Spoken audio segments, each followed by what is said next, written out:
Welcome inside our CBS Sports Studios. I'm Adam Shine alongside my guy, the great Kyle Long. And how about these New England Patriots? And I love the Patriots today, Kyle, with obviously Mike Vrabel going back to Tennessee.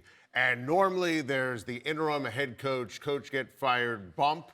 I didn't think that was applicable for the Patriots because somehow the Tennessee Titans fired Mike Vrabel, which we went nuts when they did that a few years ago. And all Mike Vrabel did in Tennessee was lead that team to victory after victory, a 1 seed with Ryan Tannehill as his quarterback, buttoned up, achieved, overachieved, should have never canned him. They bring in Coach Callahan. He was awful. They fired Coach Callahan because he was awful. Vrabel's turned the Patriots around. They are in first place in the AFC East. Drake Maye looks amazing. The defense is achieving and overachieving. We're at a stage right now with the New England Patriots. I just expect them to win every time they play. They have been a lot of fun to watch. And we knew that when Mike Vrabel took over as the head coach in New England, that there was going to be a harsh shift in culture, toughness, and obviously you get a guy like Drake Maye and you get to blend a lot of skill with that toughness. And I think they have a really healthy blend of that. I mean, like you said, outright lead in the AFC East. You got to keep in mind the Bills are on a bye and they needed it after 2 losses the last 2 weeks.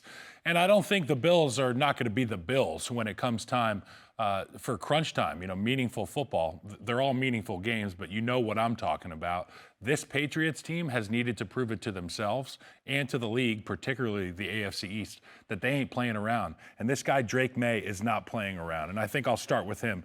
75.5% completion percentage this year. My goodness. You got to keep in mind, this is a 23-year-old. 23-year-old in his second year on a roster that last year fans were saying, don't put him in there. We're not good enough to protect our #1 pick. Well, I'll tell you what, he's good enough no matter the situation. And the situations have been really good for Drake Maye. 90% completion percentage today. Fantastic. And you know what?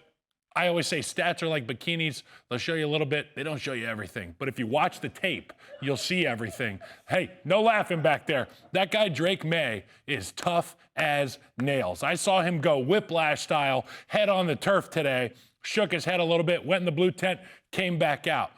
I don't support guys going in and out of the game that way, but it tells me a lot as an offensive lineman to see that young man step back in, perform the way he did.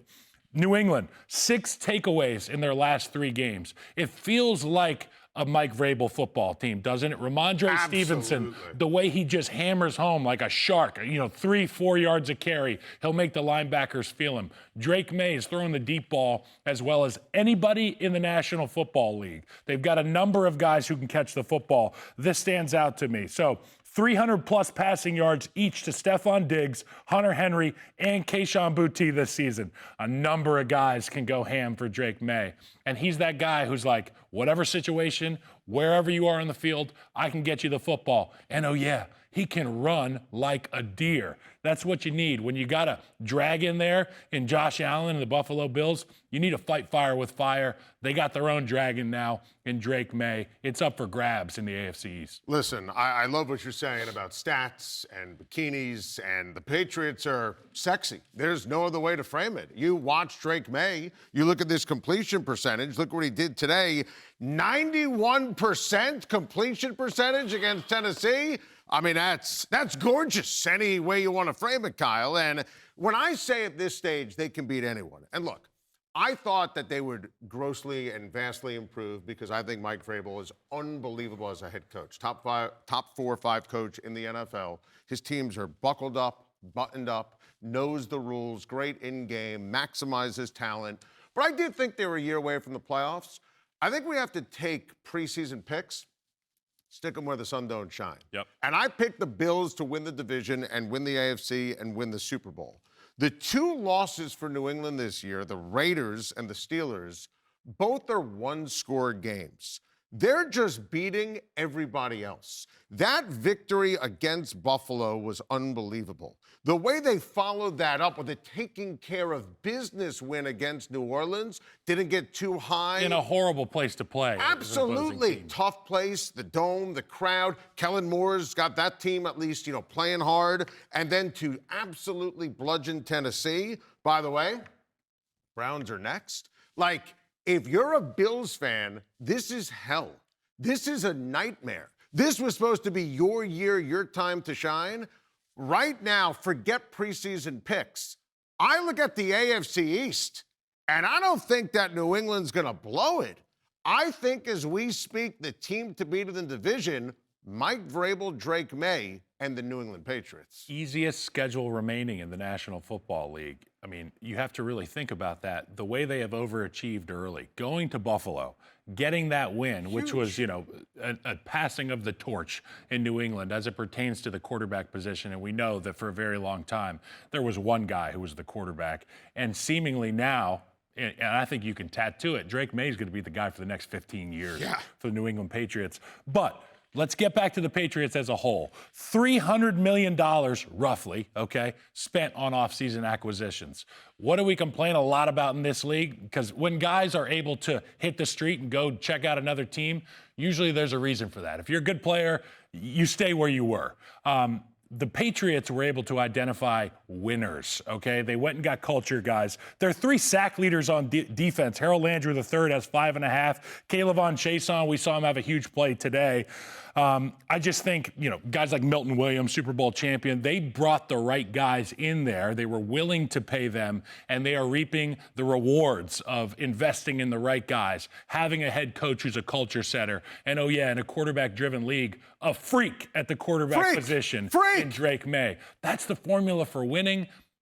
I'm not that surprised that the Patriots are doing well. No, I'm not surprised they're doing well. I am surprised they're playing this great. And when you start taking a look at teams that have the formula for success, and that Bills game, to me, that was the eye-opener, that they're ahead of the curve. But then the way they've handled success and prosperity for a young team, that's Vrabel. And I'll take you a step further. Mike Vrabel is the coach of the year right now. It's early. And that award, more than any other, it's, week-to-week, results-oriented, right? You got to keep the train on the tracks to ultimately be the coach of the year. But that's what we're talking about here for Mike Vrabel. And it's amazing to watch. Shows you how bad the infrastructure was last year and what a mess the Patriots were for so many different reasons a year ago. Mike Vrabel has changed everything here for New England. I don't think this is just a, beginning of the season, facade. I think this team is for real. Absolutely. And it begins and ends with the quarterback and the head coach, the culture setter and the guy who can get you out of any sticky situation. That's Drake Maye. It's an unbelievable combo with Vrabel and Maye, quarterback and head coach. I feel like it's another combo that's going to be there for another decade or two in New England. Patriots quarterback Drake Maye, Vrabel was kind of downplaying his return here this week. You said there might be a little something extra. How does it feel to get this commanding win? It feels great. It feels great to get a road win. It means a little more for Coach, obviously. Coming back here in a place he was so successful. But great team win. We got some stuff to clean up, but that was fun. You were surgical at times with 16 straight completions at one point. Ramondre Stevenson balled out on the ground. How would you say this offense is executing at this point? We're continuing to get better and better each week. We got stuff to clean up. Ran the ball. The guys played great up front, and we got some juice, so we got to keep going. Marcus Jones had a huge interception there to end it. How would you describe how this defense is complementing you guys? Defense once again, shut out in the second half. They're playing their butts off, and I experienced in training camp. They do a lot of different stuff, and they're great. It's great having them. Congratulations. Thank you. Go Pats. Drake Maye's playing good. I mean, really good. Completion percentage, the most efficient in the history of the New England Patriots, 91.3%. Wait, say what? That's the most efficient in the history of the New England Patriots. New England Patriots? Who played for them? Yeah, Tom Brady. Well, he only did 88.5%, which is pretty good in my opinion. But Drake Maye's out here. I mean, look at the ball, too. This ball's spinning. Crossers over the middle. Stephon Diggs getting him involved right there. We saw the deep shots down the field. I think his ability to layer the ball and to throw effortlessly down the field. There you go. And they're getting people open. Josh McDaniels getting guys wide open, uncovered down there, and Drake Maye's hitting it right now. But you look at the numbers, they're outstanding. 21 of 23, 222, 2 touchdowns, 62 rushing yards. Drake Maye's playing really good football right now. You know what? All of us know that Mike Vrabel was trying to downplay going back to play against his old team. His players would not allow that. This is Mike Vrabel in the locker room with his squad. Okay, so there's things of complementary football that we have to continue. Just felt a little disjointed early on. Okay, felt a little disjointed. I got to do a better job of bringing us together early in the football game. Gonna break down. Hey, one sec.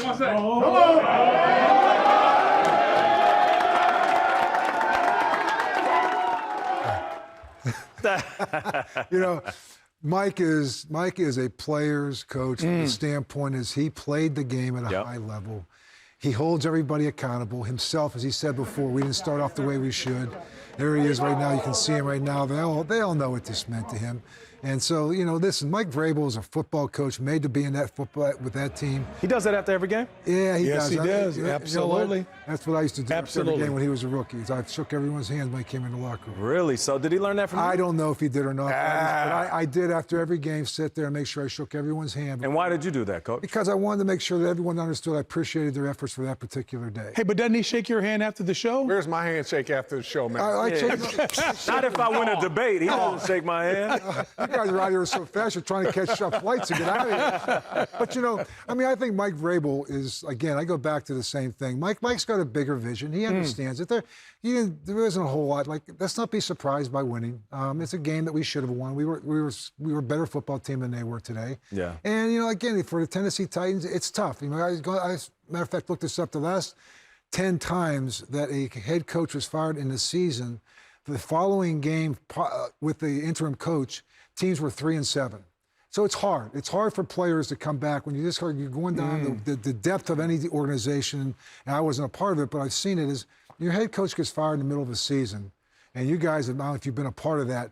I mean, there's a lot of soul searching that's being done, not just by the players. It's being done by the head assistant coaches. It's being done by the new guy coming over, trying to figure out what his message is for that particular day. I know it's on the upcoming game, but let's just let's be real about it. There's a lot of other outside things that are fluttering around in people's mind. For sure. And so it's a very hard thing to walk into.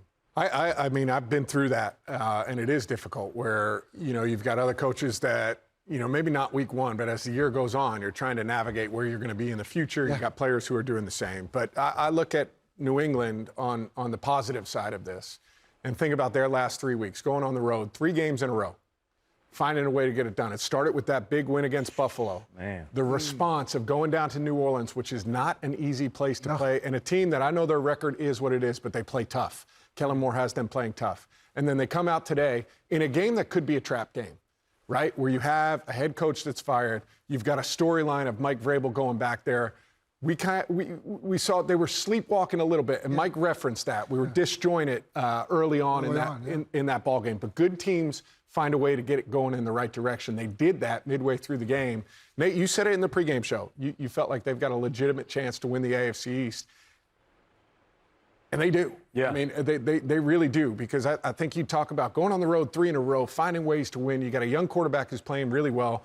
We're seeing emerging stars at the wide receiver position, explosive plays down the field, physicality with how they play on both offense and defense. It's a recipe for success. You know, and in the midst of them finding themselves, it seems like they're finding their dogs. You mentioned that Bills game. Who was it that stepped up? Stephon Diggs. Sure. You know, he kind of introduced himself to everybody in New England, said, all right, I know I'm older, I know I'm coming off of an injury, but I still got the juice, and you can count on me when you need a big play. And over the last couple of weeks, Booty has been unbelievable.